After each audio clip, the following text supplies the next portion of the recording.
Olá, sejam bem-vindos a mais um vídeo aqui no canal Cicobi Nossa Cop. Eu sou a Alexandra Maia e esse é o Fala Cop, o seu podcast sobre cooperativismo. Aproveite e já deixe seu curtir, compartilhe esse vídeo porque o tema está imperdível. Nós vamos falar sobre economia e cooperativismo. Aproveite também e curta as redes sociais do Cicobi Nossa Cop. Bom, sobre esse assunto de economia e cooperativismo, nós vamos conversar com ninguém menos que Rita Mundim, economista, mestre em administração, especialista em ciências contábeis e em mercado de capitais, comentarista da Rádio Itatiaia, professora da Fundação Dom Cabral, comendadora do cooperativismo mineiro e vencedora do prêmio Somos Cop como influenciadora do cooperativismo. Rita, muito obrigada, é uma honra te entrevistar. Tô ficando velha, né? Muita coisa. Mas, enfim, tenho muito orgulho aí dessa carreira e principalmente do pedaço em que eu conheci o cooperativismo. Foi para mim, e tem sido, né, a melhor parte de toda essa história. Muito obrigada por aceitar o convite e vir para conversar conosco. Eu que agradeço. E eu queria começar contando a sua história, a sua trajetória. Você pode contar para a gente um pouquinho? Posso. Na verdade, eu não seria uma economista. A princípio, eu seria uma médica que depois resolveu ser jornalista, mas eu tinha que trabalhar. Então, eu dava aula de inglês. Eu morei nos Estados Unidos, fiz um intercâmbio, e a aula de inglês você ganha dinheiro à noite. Então, eu fazia economia na Federal, de manhã, e jornalismo na PUC à noite. Mas, de noite, eu comecei a ter que dar mais aula de inglês do que ir para a PUC. E fui abandonando o curso de jornalismo e me formei primeiro em economia. Logo que eu me formei, eu fui trabalhar na Bolsa de Valores. Na época, Minas, Espírito Santo, Brasília. Depois houve uma fusão e virou a B3, né? A atual B3 virou Bovespa, etc. e tal. Bom, mas enfim. Aí eu falei, gente, e eu gostava muito, sempre gostei muito de escrever e tal. Um belo dia, o Canal 23, que era do Lauro Diniz, que é o meu grande mentor, meu ídolo, tudo, e o Lauro Diniz e o Alberico Souza Cruz. Então o Lauro Diniz e Alberico Souza Cruz, dois ícones do jornalismo nacional, me convidaram para falar sobre a crise da Ásia, no programa do Canal 23, no jornal do Canal 23. E parece que eles gostaram, porque eles me esperaram na saída do estúdio e falaram que eu tinha que trabalhar lá com eles. Criaram um programa sobre economia no Canal 23, mas infelizmente eu amava o Canal 23, que foi uma proposta muito legal, mas Belo Horizonte não estava preparada ainda para o Canal 23. Que era, tipo assim, quase que um precursor da TV por assinatura, né? Porque a forma, os programas eram muito interessantes. Mas, enfim, aí o canal foi vendido, eu fui parar na Band, né? Lá na Band eu fiquei mais de 10 anos, tanto na televisão, no Jornal da Band Minas, primeira e segunda edição. Foi criada a Band News. Na Band News eu cheguei até a entrar em São Paulo, eu entrava daqui, mas entrava em São Paulo, entrava aqui em Minas também. E foi um período de muito aprendizado. Mas acabou que o casamento não deu muito certo, né? E eu fui parar na Itatiaia. Eu dei um tempo depois da Band e fui para Itatiaia, onde estou há mais de 10 anos também. E muito feliz. Muita coisa, né, Rita?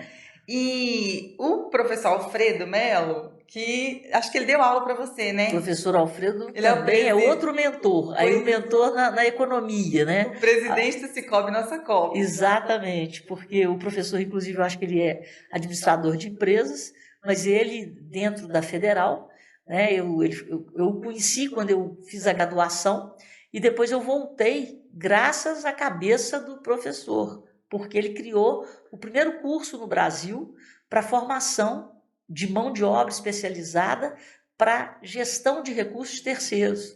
Então, havia uma carência muito grande para profissionais que trabalhassem nos fundos de pensão, né? Então, isso foi, nossa senhora, no século passado, mas no final do século passado. Isso aí foi, quer ver, deve ter sido da década de 90, né? Então, o professor Alfredo criou esse curso e foi um curso maravilhoso pelo nível do curso, pelas pessoas que participaram do curso, que grande parte delas virou presidente, diretores de fundação. Então, ele teve assim, uma visão muito interessante da necessidade de formação de mão de obra qualificada para o mercado de capitais. Então, aí eu conheci o professor Alfredo, como eu disse, meu mentor nessa área, e estamos aqui hoje. Ele, de novo, com essa visão dele, ele entrou para o cooperativismo, assim como eu também, mergulhei de cabeça no cooperativismo, porque eu gostava muito do mercado de capitais, por sentir que o mercado de capitais propiciava a democratização do crescimento. As pessoas poderiam participar do lucro das empresas e do crescimento do PIB do país. Mas o cooperativismo é um salto, um passo além do mercado de capitais. Porque no mercado de capitais, quando você compra uma ação, você é acionista, você é dono da empresa, mas você não participa da empresa como você participa quando você é um cooperado. Porque o cooperativismo aí a coisa inverte, é a empresa das pessoas. Então, o cooperado, fazendo uma analogia do sistema financeiro tradicional com o sistema financeiro cooperativo, o cooperado, ele é o dono da cooperativa, ele participa da assembleia. E tem outra coisa, na SA de capital aberto, como um banco, você vota de acordo com o seu número de ações. No cooperativismo, não. Você pode ter X cotas capital, você vai ter um voto. Você é um cooperado, você tem um voto. Então, é uma democracia mais justa, digamos assim. Com certeza. E, por outro lado, na hora que você faz a assembleia, você participa com esse voto que tem o mesmo peso, sem contar a sua participação no capital, o que não acontece numa SA. E, por outro lado, na hora que é feita a distribuição do lucro, que no cooperativismo se chama sobras, essa distribuição no cooperativismo vai para o cooperado. Então, ele participa do crescimento da cooperativa. No sistema tradicional, vai para o acionista, mas o acionista não é necessariamente correntista. Numa cooperativa, não. O cooperado, ele é associado e ele é dono da cooperativa. Então, o lucro, a sobra, quando ela é distribuída, ela fica na comunidade onde está o cooperado. E esse cooperado vai movimentar a economia dessa comunidade com o dinheiro que ele recebeu pela participação dele nos resultados da cooperativa, onde ele é dono, onde ele vota, onde ele participa. Já no outro exemplo, no caso de uma SA de capital aberto, por isso que eu me apaixonei com o cooperativismo. O correntista não é necessariamente dono do banco. Então, o correntista que está por aí, ele pode estar em qualquer lugar. E o acionista, ele pode estar também na China, nos Estados Unidos, na Espanha, não necessariamente no Brasil ou na localidade. Então, na hora que é feita a distribuição dos dividendos, você não pode afirmar que parte ou grande parte daquele dinheiro vai movimentar a economia local, como é o caso das cooperativas. Verdade. Nossa, muito esclarecedor. Inclusive, eu vou deixar aqui para vocês no card um vídeo contando a história do Sicoob Nossa Coop, falando de professor Alfredo, como foi a fundação do Sicoob Nossa Coop, e vou deixar aqui no card para vocês. Ô Rita, bom, e você... Se eu estiver falando demais, você me fala, porque eu sou professora, professor vai... Eu amo, eu também sou professora. Então, estamos em casa. Ô Rita, e eu já vi você falando que você, em relação ao cooperativismo, você é por convicção. É por convicção que o cooperativismo é o modelo do século XXI. Porque o que você tem? Você tem o capitalismo. O capitalismo produz bem. Acabei de dar o exemplo dos bancos. Exato. Mas o capitalismo, ele acumula. E não necessariamente ele distribui aquela riqueza gerada. O socialismo, o que acontece com o socialismo? O socialismo, geralmente, atualmente o que a gente tem, na verdade, eu chamo de capitalismo de Estado. Uhum. Porque você tem um partido político esse partido político domina ali, vamos botar o caso da China, o caso da Rússia, né? A Rússia que é uma democracia, mas o que você vê, você tem um partido que domina e as empresas, no caso da China, efetivamente, para você entrar na China, o partido tem que ser seu sócio. Você não tem nada na China sem que eles não sejam sócios, né? Então você divide com um partido e esse partido é que aloca, né, essa riqueza no país. E não necessariamente você tem esse comprometimento do partido, dos políticos, com a produção e com a sociedade. Então, quando o Estado, que eu chamo de capitalismo de Estado, entra demais na economia, a sociedade fica pobre, porque o Estado começa a cobrar impostos para manter essa máquina, essa engrenagem cada vez maior do Estado entrando muito forte na economia. Quando o Estado arrecada impostos para prover o que eu chamo de infraestrutura do cidadão, educação, saúde, segurança de qualidade, então o cidadão fica muito mais fácil o cidadão cobrar educação, cobrar saúde, segurança, do que vigiar um Estado que produz petróleo, que tem rodovia, que tem correio, que tem uma série de outras empresas estatais, que tem bancos.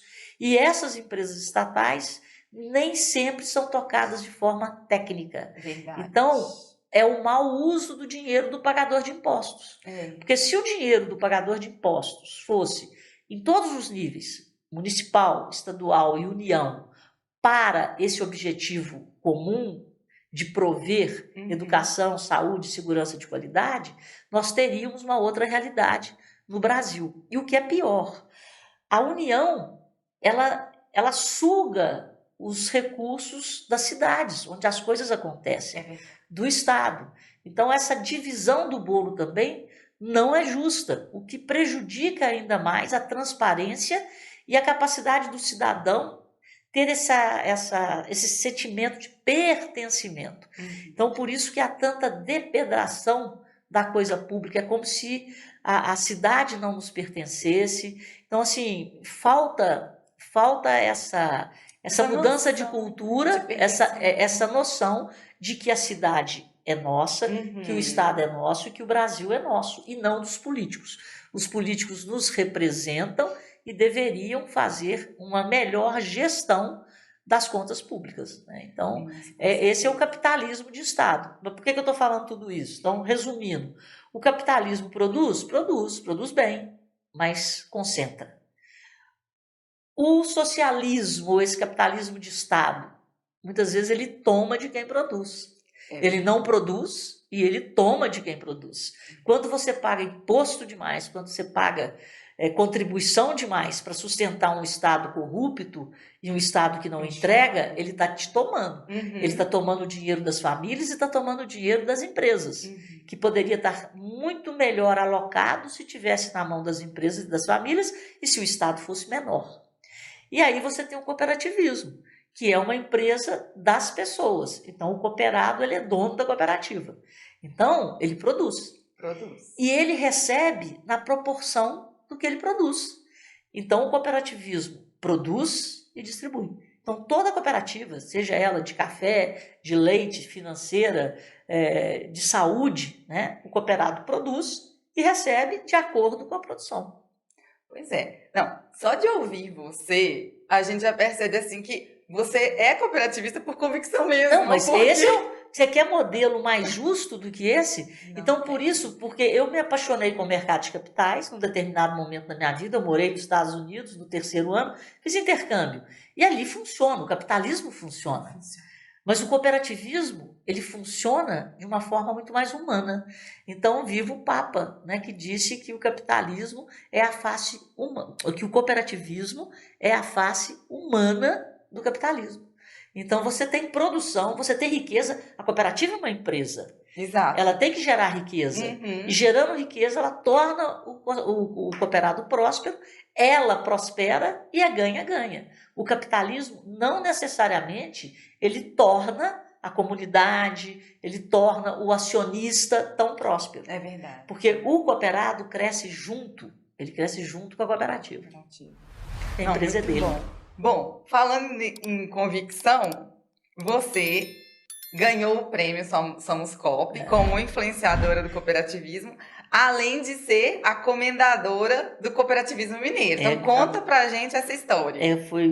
Nossa, eu fico até emocionada até hoje, né? Quando eu fui chamada lá na OSENG, pelo Dr. Ronaldo Scucato, pela diretoria, e eles me disseram, né, que eu tinha sido escolhida para receber a medalha Paulo de Souza Lima, pelo trabalho que eu vinha fazendo em divulgar e defender o cooperativismo. Aí eu já fiquei emocionada. Aí depois veio mais. A própria OSENG fez uma indicação do meu nome para concorrer ao primeiro prêmio de influenciadora COP, que foi em 2020. E eu concorri assim, concorri com a ministra da Agricultura, concorri com o Marcos Almada, que é o presidente do CCS, né, do Cicobi lá, Brasília, concorri com aquela Arcuri, né? E como deputado do Espírito Santo, que né, nomes de peso. Uai, tá doido. Então, assim, E o que mais me deixa emocionada é que a votação foi popular. Depois que os nomes foram escolhidos, a votação nos finalistas foi uma votação popular no Brasil inteiro. E eu ganhei. Aí eu falei, uai, eu devo estar influenciando. Com certeza, Rita! Mas eu acho que o meu segredo foi exatamente como eu conheci o cooperativismo. Em 2004, o Banco Central ele começou a exigir certificação, né, para quem trabalhasse em cooperativas de crédito. Então, você tinha que ter uma certificação mínima, que era o CPA 10 da Ambima. E aí eu dava esse curso. E eu viajei o Brasil inteiro, capacitando o pessoal de cooperativa. Ao viajar, eu conheci o cooperativismo e me apaixonei. E fui ficando cada vez mais convicta da força do cooperativismo. E mais conhecida, né? Pois é, por isso que eu acho que eu ganhei, porque eu fui no Amazonas, eu fui no Rio Grande do Sul, e o pessoal deve ter lembrado de mim, dos cursos, né, para CPA 10, mas eu fui a mais votada, assim, falei, opa! Parabéns! Obrigada! Bom, Rita, e assim, a gente percebe, nos últimos anos, o avanço e o crescimento do cooperativismo no país, no Brasil. Eu queria que você falasse para a gente, como economista, né, como que isso afeta a economia e se você pode citar alguns números relacionados ao cooperativismo no Brasil e em Minas Gerais. Olha, o cooperativismo mineiro hoje, que é o que eu acompanho mais de perto, ele já é responsável, em 2022, os dados são de 2022, por 12,8% do PIB mineiro. Então, o cooperativismo é muito forte no agro, o cooperativismo é muito forte no crédito, o cooperativismo é muito forte em transportes, cresceu muito, e o cooperativismo de saúde, né? Então, esses são os mais relevantes aqui no estado de Minas. Mas o cooperativismo no Brasil e no mundo está experimentando um crescimento fora da curva, exatamente pelo que eu acredito, dessa sintonia dos princípios cooperativos com o que a sociedade busca. Então, a sociedade busca isso. Você quer ter uma vida melhor a cada dia, você vai trabalhar, você vai receber, se você entrega e faz uma parceria da sua vida financeira com a cooperativa de crédito, você tem justiça financeira ao longo da sua vida, seja para casar, para ganhar menino, para tudo. Então, a sua casa de crédito passa a ser uma cooperativa financeira. Você vê saúde, né? A Unimed é um nome reconhecido desde que a Folha de São Paulo iniciou a pesquisa, né, de nomes. A Unimed, ela é a vencedora do ramo saúde. Então, assim, o cooperativismo faz muito e faz muito bem. O cooperativismo de transporte, pode anotar aí, a logística está tomando uma importância muito grande, tanto na vida das empresas por causa de custo, quanto na vida das pessoas. E o cooperativismo de transporte está crescendo e está crescendo muito. Então, assim, o nome do cooperativismo é crescimento. Mas por quê? Por causa do modelo. Então, é o melhor modelo econômico para o século XXI, porque é uma empresa de pessoas. Então, há a valorização das pessoas, a prosperidade das pessoas e das comunidades. E isso que motiva, né? Mas voltando, você me falou dos números aqui. Isso. Em Minas, a gente tem cerca de 2.800.000 cooperados nos diversos ramos. São 803 cooperativas. O ramo que tem mais cooperativas é o agro. E o crédito e o agro, eles andam juntos, né? Porque muitas cooperativas de crédito nasceram dessa necessidade de financiamento da produção. E como o agro hoje é o carro-chefe do Brasil, as cooperativas de crédito têm crescido muito no financiamento do agro. Então, elas têm uma relevância hoje muito grande no financiamento do agronegócio. Aí a gente tem as cooperativas médicas, né, que também são muitas, o transporte. E se você fizer a conta da OCENG, que eu acho que é a OCENG, que é a Organização das Cooperativas do Estado de Minas Gerais, onde tem o meu outro mentor, que aí é o do cooperativismo, o Dr. Ronaldo Scucato, que para mim é uma referência global em cooperativismo. Eu sou muito grata a Deus de tê-lo conhecido. Ele é um cara que emociona pelo conhecimento e pelo trabalho dele. Mas, segundo a OCENG, se cada cooperado tiver 2 pessoas na família, então nós estamos falando de 3 pessoas numa família de cooperado. Se a gente fizer a conta, né, de 2.800, são 8.400.000 mineiros que se relacionam com uma cooperativa. Então, isso daria cerca de 40% da população de Minas Gerais. E Minas Gerais, no cooperativismo nacional, ela representa cerca de 15% em termos de cooperados. E em nível nacional, segundo a OCB, o último levantamento, são 4.693 cooperativas. E na região sudeste, né, há uma concentração grande de cooperativas. No sudeste, no sul, onde o cooperativismo nasceu praticamente, e o centro-oeste também tem crescido muito. E tem até uma relação, né, Rita, assim, de o crescimento do cooperativismo, o crescimento do IDH, a gente observa isso em outros países Isso é fato, né? Onde existe uma cooperativa, o IDH é maior. Mas por que isso é fato? Porque a cooperativa torna o cooperado mais próspero. Então, existe uma mudança social onde a cooperativa se instala. Então, para melhor. Né? Então, a vida das pessoas se torna melhor onde o cooperativismo impera. Eu sou da região de Patos de Minas. Eu adoro. Você chega lá, você tem cooperativa de tudo. Eu falo, nossa senhora, aqui é a capital mundial da cooperativa, do cooperativismo. Mas eu acho que isso está se tornando... está se transformando em quase que uma frequência cada vez maior. Você vai nas cidades, você tem as cooperativas médicas, você tem cooperativa do agro, né? Cooperativa de leite, porque Patos tem leite, tem agro, tem cooperativa tem tudo, tem de tudo. O cooperativismo é muito forte. Que bom. Agora eu queria tocar em outro assunto. Tem esse crescimento expressivo do cooperativismo, sobretudo, vamos focar agora no cooperativismo de crédito. A gente sabe que há um espaço para expandir e alcançar outras pessoas. Claro, mas é muito espaço. Pois é, mas como difundir essa cultura cooperativista de forma eficiente para alcançar essas pessoas? Olha, você falou a palavra-chave, cultura. O grande problema do Brasil é porque a gente está com várias culturas do século passado. Então, há uma resistência muito grande em mudar o modelo. Então, para que isso aconteça, nós estamos na era do conhecimento e da informação. Então, eu acho que as cooperativas têm um trabalho muito forte para fazer, tem que fazer, na área de informação. Porque na hora que você informa a pessoa, você dá a ela base para ela ter conhecimento. A partir do momento que ela tem o conhecimento, ela pode fazer a escolha. Então, tudo é uma questão de educação. E está crescendo muito a educação cooperativa como a educação empreendedora.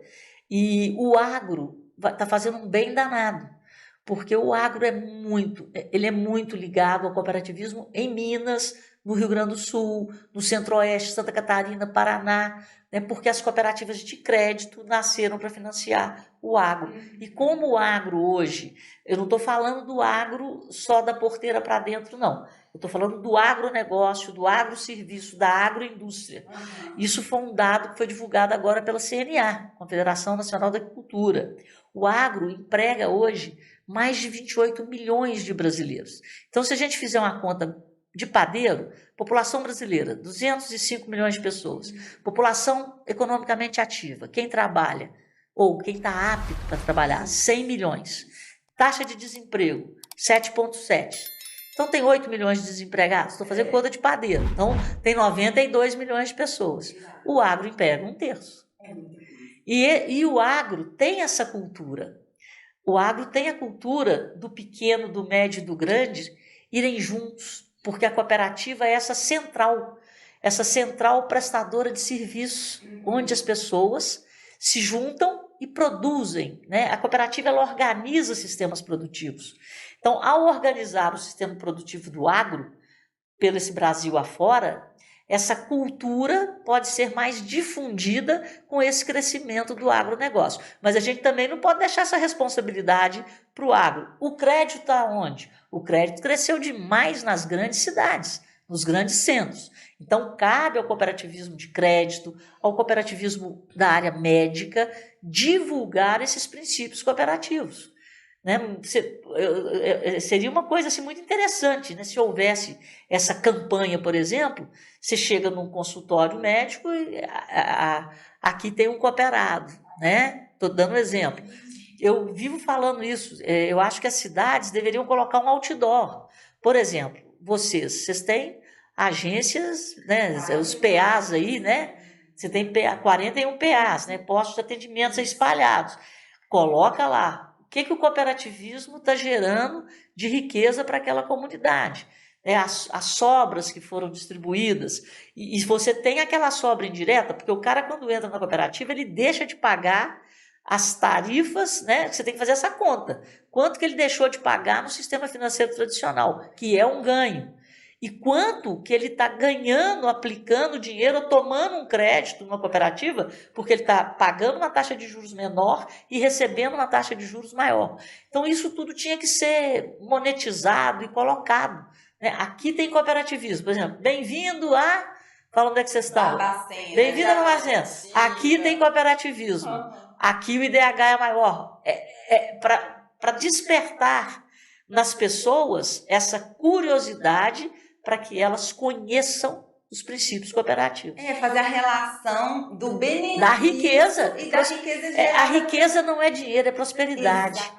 Então, é ser mais próspero. O cooperativismo traz prosperidade. Então, voltando ao início, né, que eu falo demais, eu acho que o agro e o crédito, eles são os ramos que deveriam, assim, encabeçar essa mudança de cultura e tornar esse conhecimento cada vez mais próximo do cidadão. O crédito, inclusive, com a educação financeira. Verdade. Né? Porque imagina, se você tem a instituição financeira, onde você paga o menor juros, onde você recebe a melhor taxa de aplicação, onde você tem os melhores serviços, então você tem consórcio, não tem lugar que consegue bater um serviço de uma cooperativa financeira. Mas ninguém fala. O cartão de crédito, né, que a taxa que é cobrada, a taxa de câmbio, é a taxa do Banco Central, ninguém sabe disso. Porque os bancos deitam e rolam e põem a taxa no final do mês, de acordo com a conveniência deles. Você não, você viaja, na hora que você passa o cartão de crédito, você sabe que você pagou a taxa do Banco Central ali, acabou, ponto. Então, quer dizer, isso são ferramentas que as pessoas falam assim, mas ninguém sabe. Então, é a galinha, né? Ou a pata. A pata bota o ovo e não canta. Você tem que pegar uma galinha, botar o ovo e botar ela para... Pega uma galinha garnizé, né? Para fazer muito barulho. Para falar tudo, né, de bom, né, Rita? Ô, Rita, e no seu canal você fala, assim, tudo sobre economia e sustentabilidade. Uhum. É uma das descrições do seu canal. Qual a importância da sustentabilidade no mercado e, sobretudo, no cooperativismo? No mundo. Se não for sustentável, morre. Né? Só que essa noção de morte, de destruição, ela está muito mais forte hoje, porque o planeta está acabando. Então, se você não for sustentável nas suas escolhas, E se seu negócio não for sustentável nos princípios, você morre, seu negócio morre também. Então, a sustentabilidade hoje, ela é condição sine qua non. E ser sustentável, igual hoje, inclusive, né? Eu estava até falando isso hoje na Itatiaia de manhã, porque tá vindo a chuva aí e o pessoal está preocupado, porque você pega essas vilas, essas favelas, né? As condições dos barracos, quer dizer, tragédia anunciada. Então, isso é uma responsabilidade social de todos nós. Então, não é só o estudante de medicina que tem que fazer um internato rural, não. O estudante de engenharia, de arquitetura, tem que ter uma proatividade da cidade, da prefeitura, das universidades, para que as pessoas conheçam e modifiquem a realidade. Porque se a gente não conhecer e modificar a realidade, vão morrer todo mundo. Então, assim, essa poluição, essa esgoto a céu aberto, isso é questão de sustentabilidade. Verdade.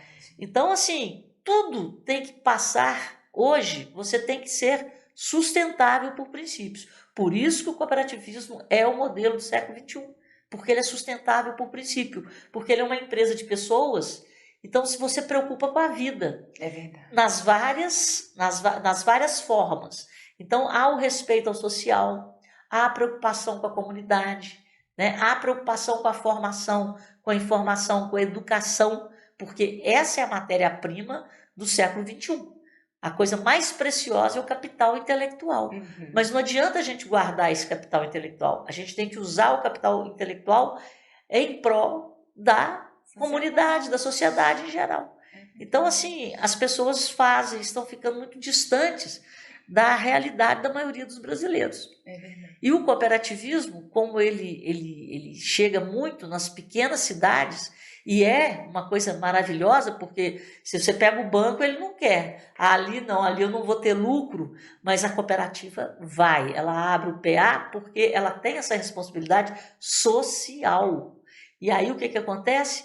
Nós estamos dando a sustentabilidade pro planeta e conhecendo a realidade do Brasil e atuando de forma efetiva para mudar essa realidade. Porque se a cooperativa não for para determinado lugar, a cidade morre, a comunidade morre. Porque é preciso girar. Você precisa de ter uma instituição financeira para girar a economia. Exato. Né? Então a sustentabilidade hoje ela é muito ampla. Alguns distritos mesmo aqui de Minas, a única instituição financeira é uma cooperativa de crédito. Graças a Deus. Ainda bem, porque se não fosse, ou as pessoas têm que se deslocar quilômetros para fazer suas operações financeiras e acabam gastando na outra localidade e não na a retenção de riqueza, que é uma característica que só o cooperativismo tem. E quando você retém a riqueza, você salva a comunidade e torna a comunidade mais próspera. Muito legal. Ô Rita, agora... economia na real, igual os seus vídeos no YouTube, economia na real. E ponto. Qual é a expectativa econômica para o próximo ano e qual a importância das cooperativas de crédito nesse cenário? Pois é, você quer mesmo ouvir? Eu quero. Bom, vamos lá. O Brasil está muito bem. Se você olhar para o mundo, nós estamos hoje quase que no melhor país do mundo. A gente não está em guerra e nem na iminência de entrar em guerra. E hoje o mundo se pauta por segurança. E o Brasil hoje tem segurança alimentar, graças ao nosso agronegócio.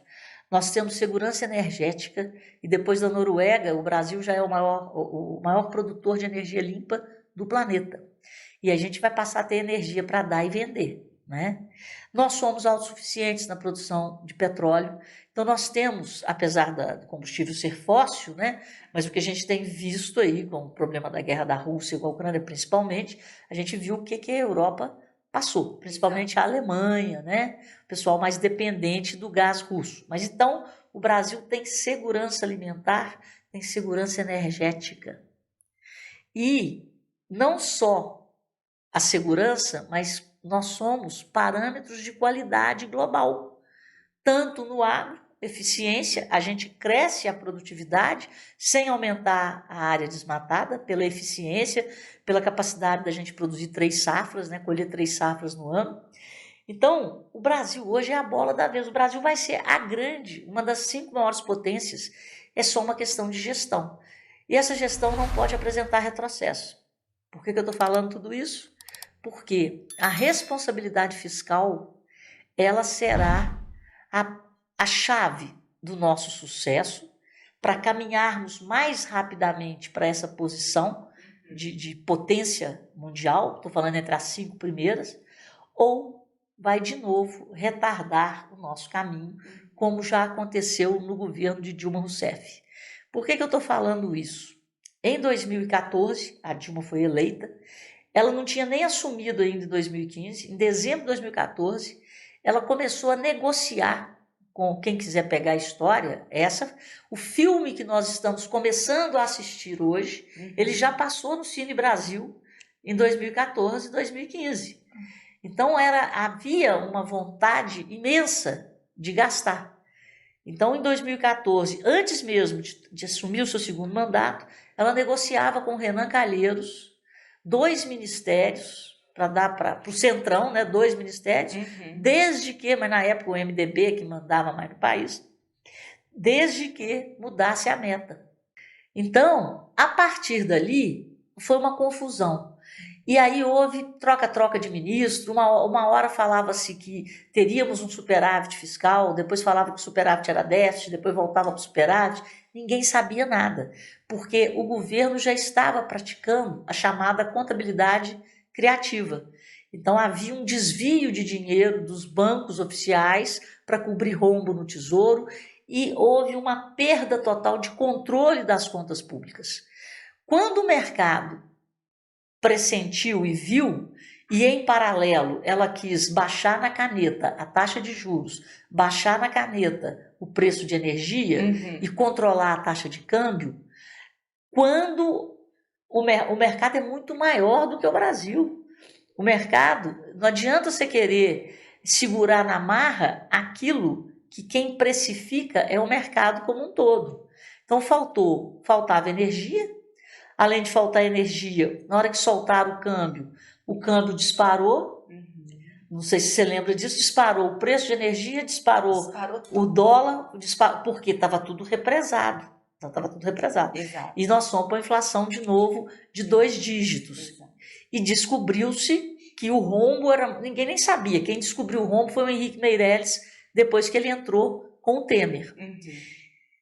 Então, esse populismo latino-americano, essa vontade de gastar e essa cultura do assistencialismo, porque o assistencialismo ele é necessário, mas até certo ponto, porque você tem que dar para quem está na extrema pobreza. Você não pode ter um país, hoje, se você perguntar, todo mundo está tendo problema de mão de obra, porque as pessoas estão administrando uma bolsa e um bico. Então, as pessoas viram empreendedores delas mesmas. Então, elas pegam um bico, a hora que elas querem, e uma bolsa, e ninguém quer assinar carteira. E aí vem uma coisa mais trágica. Ao não entrar no mercado formal de trabalho, você perde a vontade de se qualificar, porque só a qualificação que vai te dar uma renda maior. Então, o Brasil hoje é um país pobre, porque o nosso capital intelectual é muito reduzido. E quem tem, está indo para fora. Então, nós temos que construir uma nação no século XXI, um país que tem todas as condições para se transformar uma das 5 maiores potências do planeta, e você tem só no agronegócio e no sistema financeiro essa preparação, esse investimento em tecnologia. Fora isso, você não tem mais. O setor da indústria, o setor de serviços está se desqualificando e está faltando investimento. Agora, o agro não. O agro não tinha jeito de mudar para a China, né? O pessoal ficou aqui, né? E tecnificou, e o agronegócio brasileiro hoje é parâmetro global, da mesma forma que o sistema financeiro. Por quê? O Brasil do agiota, ele transformou o sistema financeiro do Brasil no maior do mundo, porque nós estamos na agiotagem desde quanto tempo? Como o governo gasta muito e administra mal, a taxa de juros sempre foi alta, pela má gestão. Então, era melhor você ter dinheiro do que ter qualquer coisa. Então, as pessoas viraram agiotas, compulsivos. Então, vamos aplicar em título do Tesouro. E ao aplicar em título do Tesouro e viver da Selic, né, de uma taxa de juros alta, você tira o sangue da sociedade, porque quem paga a conta é a sociedade. Nós estamos vivendo uma taxa de juros alta agora, mas em decorrência de um desarranjo de cadeia produtiva por causa de uma guerra. Né? Pandemia. Aí veio pandemia, veio a guerra da Rússia, aí alimento, energia, subiram e tal. Mas nós fomos o primeiro país que conseguiu controlar pela gestão independente do Banco Central. Então, tirar a independência do Banco Central e gastar mais do que deve pode levar o Brasil em 2024, o mercado já está precificando, o mercado já está com o pé atrás, desde que o nosso presidente tem demonstrado a intenção dele de não cumprir com a meta, que é a zeragem do déficit, e tem falado em ano de eleição que ele vai gastar, e que ele quer que os ministros sejam gastadores. Então isso é um negócio extremamente perigoso. O mercado não é ganancioso, o mercado simplesmente forma os preços de ágio ou deságio em relação ao Brasil de acordo com a gestão que é feita pelo governo.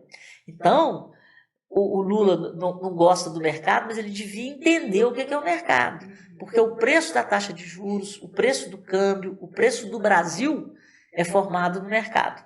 Então, se o mercado, que é muito maior do que o Brasil, começar a tirar dinheiro daqui por não acreditar na gestão, o dólar sobe, a inflação volta. Se a inflação voltar, a Selic não cai. Se a Selic não cair, a taxa de juros também não cai, a economia real sofre e nós vamos virar agiota de novo. E dinheiro não gera PIB, Produto Interno Bruto. É a soma dos bens e serviços produzidos.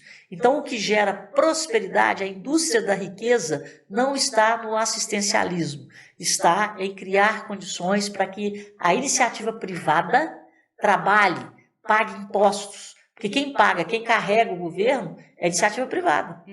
O governo não pode ser protagonista da economia, porque ele não produz. Quem produz é a iniciativa privada.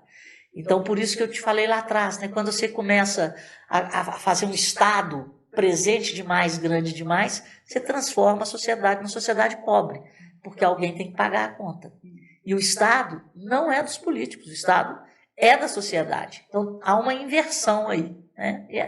Então, para 2024, nós estamos com essa espada na cabeça, e em nível global, há uma preocupação muito grande, que foi explicitada no relatório do FMI, de que será o ano dos calotes. Por que o ano dos calotes? Porque a taxa de juros global está alta. Então, a gente já está vendo a indústria da recuperação judicial. As empresas que pegaram dinheiro a 2%, a Selic estava 2% no Brasil, estava 0,25% no Reino Unido, 0,25% nos Estados Unidos. O pessoal pegou esse dinheiro, a economia não cresceu tanto e agora as dívidas estão vencendo. Na China, as 2 maiores incorporadoras, né? 2 das 5 maiores incorporadoras pediram falência. Então, esse dinheiro que era barato, agora ele está caro e raro. Você não consegue tomar dinheiro e nem consegue pagar o que você tomou lá atrás, porque o mercado mudou. Então, 2024 é um ano delicadíssimo. É um ano que a gente tem que ficar muito esperto na concessão de crédito, porque não vai ser fácil. E, por outro lado, os países gastaram muito por causa da pandemia. Então, você tem também, o FMI alertou o problema da dívida soberana. Então, imagina, se o FMI está alertando que os países têm que apertar o cinto, tomar cuidado com o endividamento do país, os Estados Unidos estão com um problema sério, porque o Biden quer aumentar o endividamento, né? E os republicanos não querem, vai ter eleição. Então, imagina uma crise nos Estados Unidos, afeta o mundo inteiro. Aí você chega aqui no Brasil, o presidente quer gastar, não quer entregar a meta. Então, os países gastaram muito na pandemia e agora é hora de ter juízo, né? De focar na responsabilidade fiscal. E as cooperativas de crédito, nesse caso, como elas serão protagonistas assim nesse Da mesma forma, cenário? elas sempre são protagonistas na crise. Primeiro, pelo conhecimento que elas têm do mercado, porque as cooperativas, como ninguém, conhecem o cooperado.